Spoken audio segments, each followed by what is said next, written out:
Assalamualaikum teman-teman, salam rayu, ketemu lagi di channel Misteri Sumatera.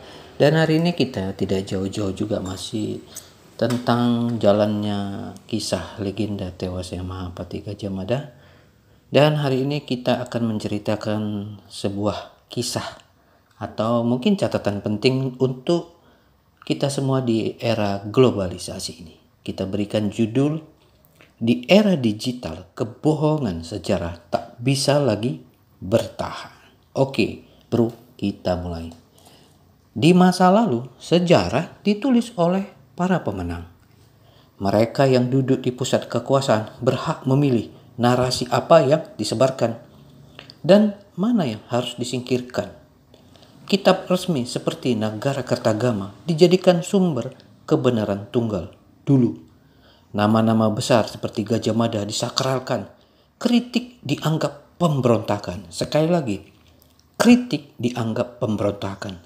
Dan suara-suara dari wilayah pinggiran seperti Bali, Sunda, Sumatera hanya muncul sebagai catatan kaki, jika tidak dihapus sama sekali. Namun kini zaman telah berubah, bro.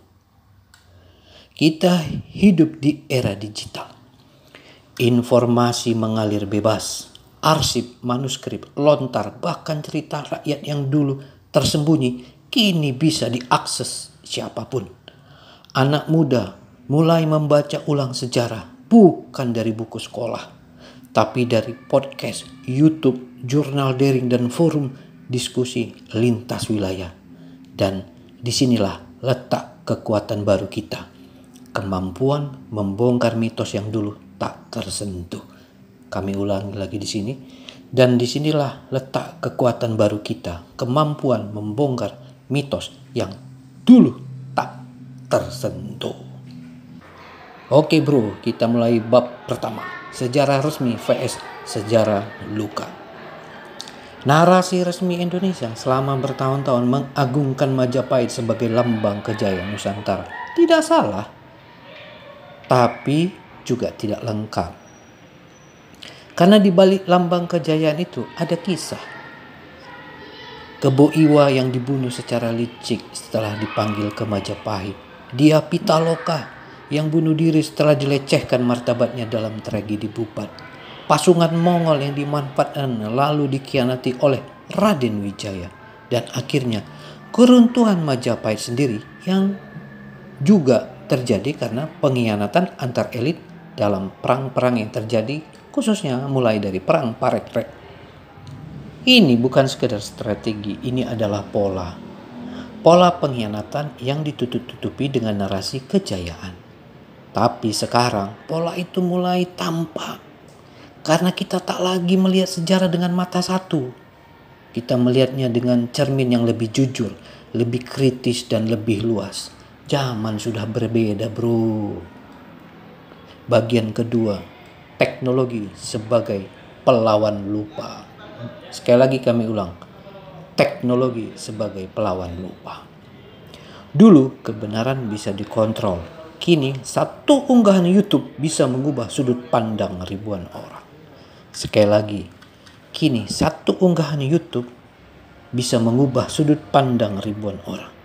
Digitalisasi naskah kuno dari daerah seperti lontar Bali, babat tanah Sunda, serat dari Sumatera dan Kalimantan, dan banyak-banyak catatan-catatan resmi yang kalau dianggap bukan dari daerah Majapahit dianggap tidak sah. Itu sudah berlalu, bro. Sekarang membuka perspektif lain, kita mulai sadar bahwa sejarah Indonesia bukan hanya Jawa sentris, bukan Majapahit sentris. Bahkan luka-luka yang dialami kerajaan seperti Sunda dan Bali adalah bagian sah dari memori bangsa ini. Siapa yang bisa menyangkal perang Bubat? Siapa yang bisa menyangkal perang Bali? Siapa yang bisa menyangkal bahwa Raden Wijaya dulu melakukan tipu muslihat terhadap pasukan Mongol? Bayangkan, catatan itu tidak ditulis di dalam kitab Nagara Kertagama, tapi bersyukurlah ditulis di Tiongkok. Makanya tidak bisa itu dibantah. Kalau bisa dicuci pakai rinso dicuci, tapi sekarang lewat internet, komunitas sejarah independen bisa berbagi pengetahuan. Generasi muda tidak lagi pasif. Mereka menggali, mempertanyakan, menyusun ulang narasi, dan karena itu kebohongan sejarah semakin sulit untuk dipertahankan. Oke, sekali lagi kami ulang, kebohongan sejarah semakin sulit untuk dipertahankan di era digital ini. Bagian ketiga, melampaui mitos, menghormati fakta. Gajah Mada dulu dianggap sosok sempurna, tapi hari ini kita tahu bahwa kekuasaan Majapahit juga dibangun di atas tipu daya dan penaklukan brutal. Apakah itu membuat Gajah Mada harus dibenci? Tidak, bro.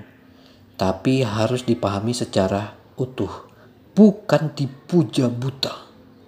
Kesaktian tanpa etika adalah tirani, dan sejarah tanpa luka adalah propaganda. Ingat, dan sejarah tanpa luka adalah propaganda.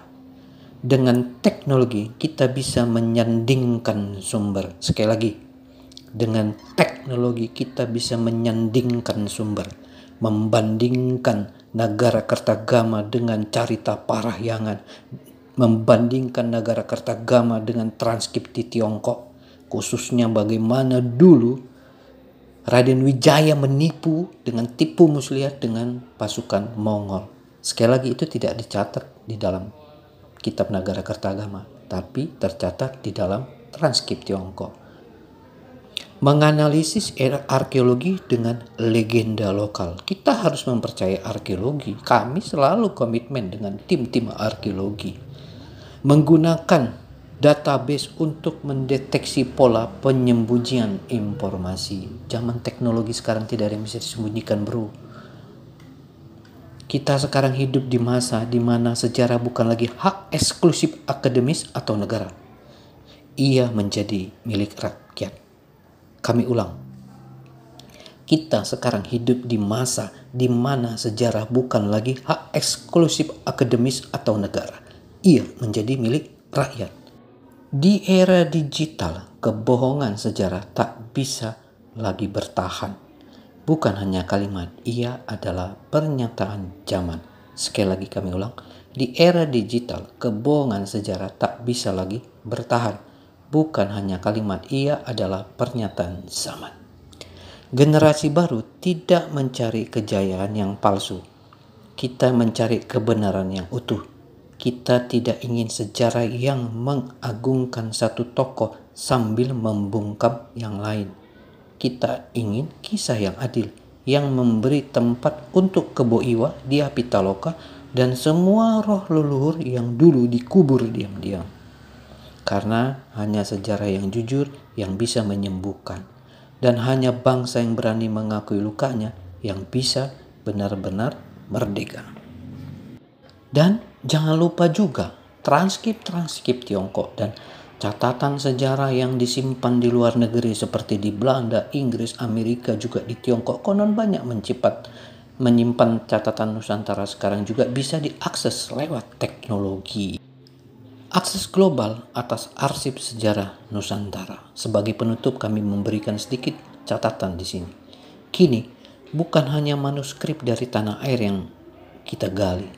Transkrip Tiongkok kuno seperti catatan dinasti Yuan Ming mencatat hubungan diplomatik, konflik hingga persembahan upeti dari kerajaan-kerajaan di Nusantara. Mereka mencatat nama-nama yang bahkan tidak disebut dalam sumber lokal. Lebih jauh lagi, arsip kolonial di Belanda, Inggris, hingga perpustakaan akademi di Amerika Serikat menyimpan ribuan surat, peta, dan laporan dari abad ke abad yang ada di Nusantara. Banyak diantaranya adalah laporan intelijen, catatan misionaris, dan hasil penelitian arkeologis awal yang dulu tersembunyi tapi kini bisa diakses oleh siapa saja melalui digitalisasi. Dan ketika kita menyatukan semua itu, sumber lokal, catatan asing, hingga cerita rakyat, kita menemukan mozaik sejarah yang jauh lebih kaya, lebih kompleks, dan seringkali lebih menyakitkan dari apa yang diajarkan di sekolah selama ini. Inilah kekuatan zaman ini. Sejarah tidak lagi bisa dikurung dalam satu versi. Kebohongan yang dulu dianggap kebenaran kini bergetar karena suara dari berbagai arah mulai bersatu. Dulu, sejarah kita disimpan di lemari besi para penguasa. Kini kita membukanya dengan satu klik. Bye-bye.